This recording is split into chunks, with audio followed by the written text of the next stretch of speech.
This is the Reds POSTCAST, your instant game reaction for the Cincinnati Reds. Part of the Locked On Podcast Network, your team every day. Good evening or early afternoon or whatever it is, Reds fans, and welcome to another edition of the POSTCAST, brought to you by Locked On Reds and the Locked On Podcast Network, now the number one sports podcast network in America. I am Tim Daniel. I am a lifelong Cincinnati Reds fan. I've been podcasting about the team for 6 years and currently in my second year here at Locked On. And I want to thank you all for spending some time with me as we discuss the Cincinnati Reds dropping yet another game to the Pittsburgh Pirates by a final score of 8-3. If you are just checking this show out for the first time, welcome. We are so glad to have you. Please be sure to hit that notification button here on YouTube or your podcast app of choice so you can not only get my show after each and every Reds game, but you can get Jeff Carr and Stephen Offenbaker Monday through Friday on Locked On Reds as well. Well, on today's show, Emilio Pagan puts the Pirates out of reach to give the Reds the loss. We're going to talk about him. Andrew Abbott has a slow start, but recovers quite a bit and makes the game competitive. So we're going to talk about that. And Gino, once again, gives the Reds a chance. All that and a whole lot more. Let's get started. This is what you'll be talking about. So, yesterday I did that whole spiel about I still feel pretty good about this team and I think they have a chance to be pretty darn good. I still feel that way. So when I say negative things here, don't take it as Tim has quit on the team. That's not how this is going. How this is going is Emilio Pagan today took over a game. It was 4-3 in the ninth inning and had a chance to just keep it afloat. Keep it afloat. Get the Reds bats back up there. See if they can make a run and win this game and walk it off. Already have a walk-off this year. Emilio Pagan said, no, we're not going to do that. What I'm going to do is I'm going to have to go and throw the ball right over the middle and let everyone just destroy it. So Kelby, you should do that anyway. You know what I mean? And that was really, really bad. So here's the thing. I know that the thing that pops up all the time is well, closers and this and that and this and that. I don't care. We know I don't care. I don't have to give you guys a spiel. You've heard me say it a million times. If you're taking over a game against a team that you are better than, and I know there's going to be some people who disagree with me. I know Jeff had the thing that says they're evenly matched. No, the Reds are better than the Pirates. The Pirates just have Paul Skenes. That's the difference right there. And the Reds did not show that obviously the last couple of days. And I know people are going to disagree with me. I don't care. I think the Reds are a better team than the Pirates. I do.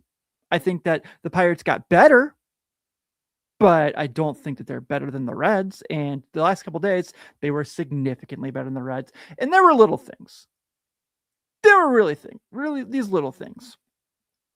But today, when Pagan takes the ball there, just keep it afloat, man. Just give them a chance. You can give up a run.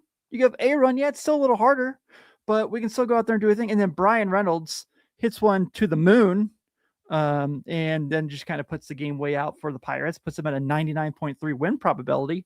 And I don't know, did that ball ever land? It didn't look like it, but I don't know. I said earlier in the offseason when I was on with Jeff for an episode that I was really concerned that we were going to lean really, really hard into Emilio Pagan being the closer again and getting this guy who's got to get these big three outs. Because if you look at last year, I get it.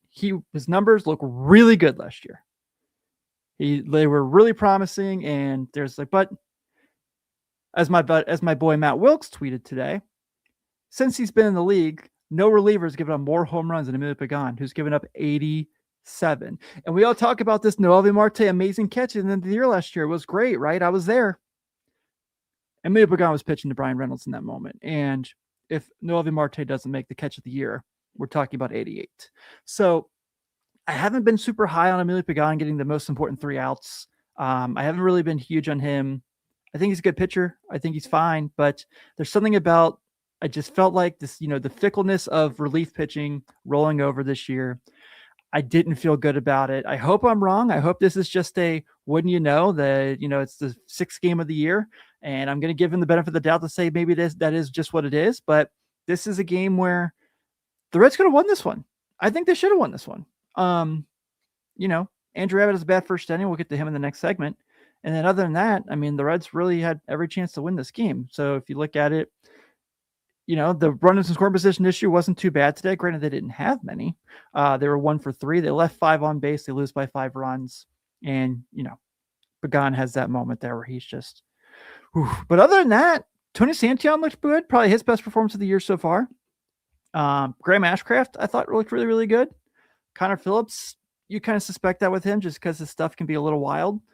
So other than Pagan, I thought the bullpen was fine. It's just Pagan just made the game unreachable for the Reds. So that's all I'm going to say to complain about Emilio Pagan. And we're going to move on because Andrew Abbott had a really slow start, but I was really impressed with how he picked himself back up and kept the Reds in the game. Let's talk about him and more right after this. Folks, today's episode is brought to you by our friends over at Game Type. MLB season is back and you can feel it. Fresh starts, big expectations, and that first crack of the bat, whether it's a breakout rookie or a division race that goes down to the wire, there's nothing like being in the ballpark for it. The only problem? Getting tickets can feel like a grind. Long queues, surprise fees, prices jump at checkout. That's where there's Game Time. The Game Time app gives fans advantage with constant innovation. It's how you unlock amazing tickets and experiences in just a few taps. It's simple to use. The Game Time guarantee means you get 100% authentic tickets delivered on time at the best price.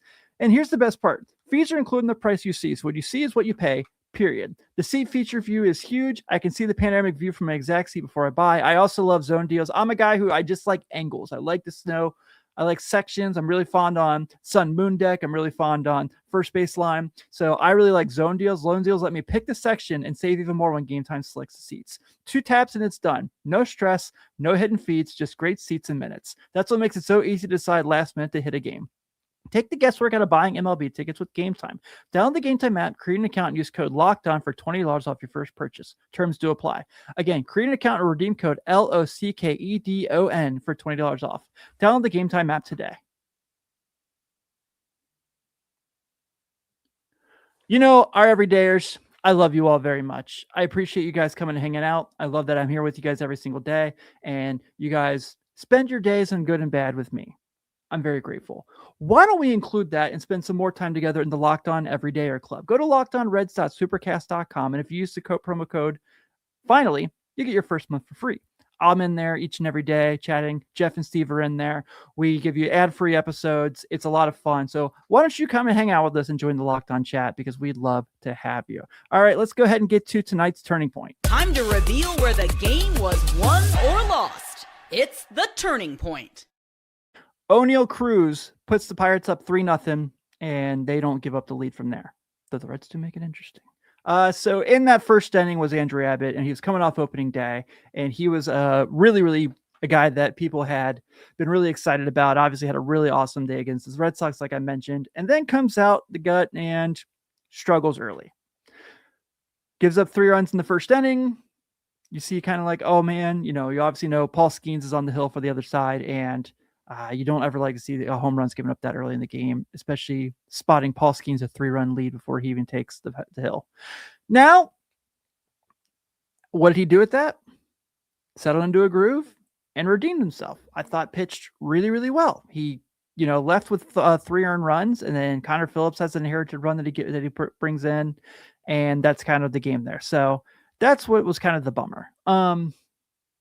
But I really liked how he pitched today. I know the first inning was sucked, and he came out there, and then once he got in his groove, and that's what kind of makes you feel good. It sounds like Nick Lodolo is supposed to be back joining the team next week. That's going to be a nice upgrade to have as well. Sounds like, we're going to be ways away without Hunter Green, and you're going to be relying on those 2 lefties to kind of hold down the fort. So that's the part where I feel really, really excited about what Andrew Abbott is going to bring. So his next start will be probably in that Marlins series, if not that Angels series when they come home. But I do think that he's going to be significantly better than what we saw in that first inning. I think we all agree with that as well. This is where we see kind of what he's made of. How does he recover from this? Normally when he has these bad outings, if you look at his past, he comes out the next game and has a pretty solid day. So I'm confident that whenever Andrew Abbott takes the hill next, which, like I said, I think is in Miami against the lowly Marlins, who are 5-1 right now. Maybe I shouldn't call them the lowly Marlins because they're playing really well right now to start the year. But I think he's going to be much better. Other than that, stunk of a game, and we got through it. But, I hate to lose the series to the Pirates. One, because they're the Pirates, and I hate them more than I hate any sports team in the world. I know it's a weird thing, but I'm from Cincinnati, so anything Pittsburgh is ugly to me.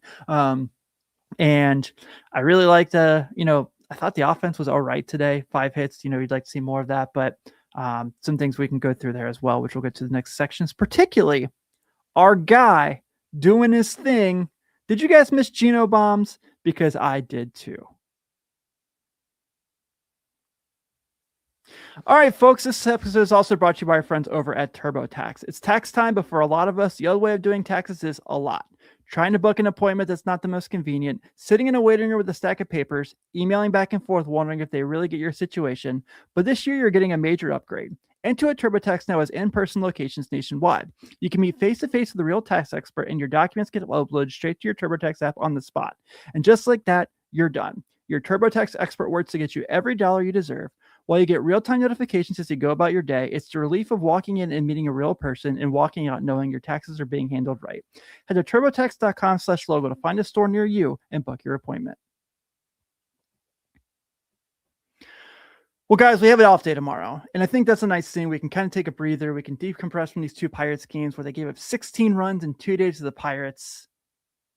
And that's going to probably be a little bit of a stinger. But the other stinger is the offense only scoring 8 runs in these 3 games combined.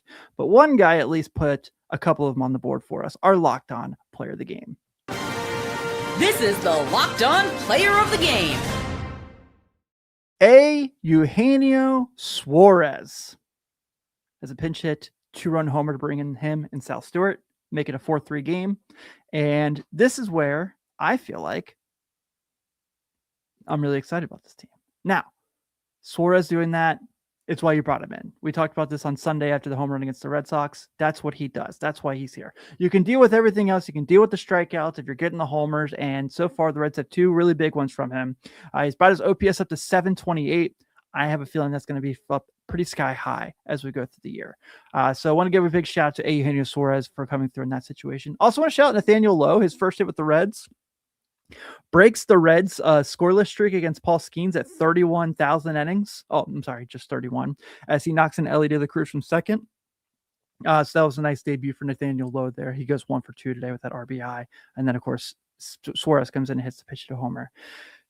Now, we get to the other parts of this. And you guys know I am not one who's going to give up on Matt McLain until he just shows me flat out he is flat out terrible. I think, obviously, when you lose to Bubba Chandler and Paul Skenes, yeah, you can kind of live with the results you have there. But today, McLain goes over 4, 3 strikeouts. Not good.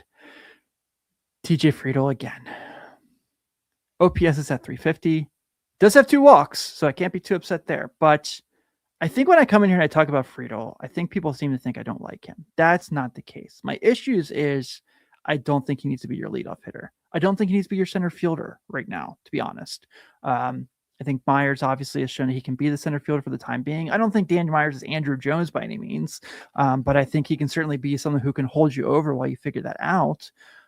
So there's some concern there, especially that what we're seeing from TJ Friedl is he's going to be better than this, obviously, but how much better is what's worrying me. Spencer Steer is also worrying me. Right now, he started slow last year, but last year he had the shoulder injury, right? And now there's no shoulder injury from what we understand. He just kind of seems lost at the plate. 0 for 4 today with 3 strikeouts. OPS is at 209. Again, I know we're 6 games in. I try to make sure I say that with emphasis that I understand anything can change, especially in baseball. But this Reds outfield certainly has a lot of worries that we had last year and the year before that and the year before that. And so I'm really concerned that this is the conversation we're going to be having throughout the year again. I hope not. I think there's upside to a lot of these guys. I mean, I don't know how much confident. I know Jeff is definitely more confident Will Benson than the majority of us. He has his moments, obviously, where he's, and he's super easy guy to root for. But right now, Dane Myers has been their best outfielder. And I'm not 1,000% certain I love that. As much as I like Dane, and I think Dane can be good. But there's certainly some things where you want to see this get cleaned up, and you want to see it get cleaned up soon. But hey, we're 6 games in. We got a road trip coming up against the Rangers team who just lost today to the Baltimore Orioles as well. And we roll on from there. But with that being said, we'll go ahead and close this out as the Reds stay are losers to the Pirates yet again. 8-3. The Pirates have 8 runs on 9 hits, no errors. The Reds have 3 runs on 5 hits, no errors. Paul Skenes picks up his first one of the year. Andrew Abbott gets his first loss of the season. The Reds are off tomorrow, and then they head on Friday to Texas to face the Rangers, where Brady Singer will take the hill, looking to do a little better than his second start, and then his start he had in the second game of the year. He is currently sporting an 0-0 6.75 ERA. He'll be going against Mackenzie Gore. This was just updated on the MLB app. He is 1-0 with a 3.38. Now, early Friday game-ish. It's a 4 o'clock game, so I'll be on about Saturday. I'll be on about 7 o'clock. But hey, this weekend, I'm going to have a little bit of a residency with me here on the Postcast. We're going to have Billy Devore, the new Nasty Boys, hanging out with me all weekend, talking Reds and Rangers. So everyone, thank you so much for hanging out again. Thank you for waiting for me as I had to do the desk job today. I'm Tim Daniel. Enjoy your evening. Enjoy your off day tomorrow. Go Red Legs. I'll see you on Friday.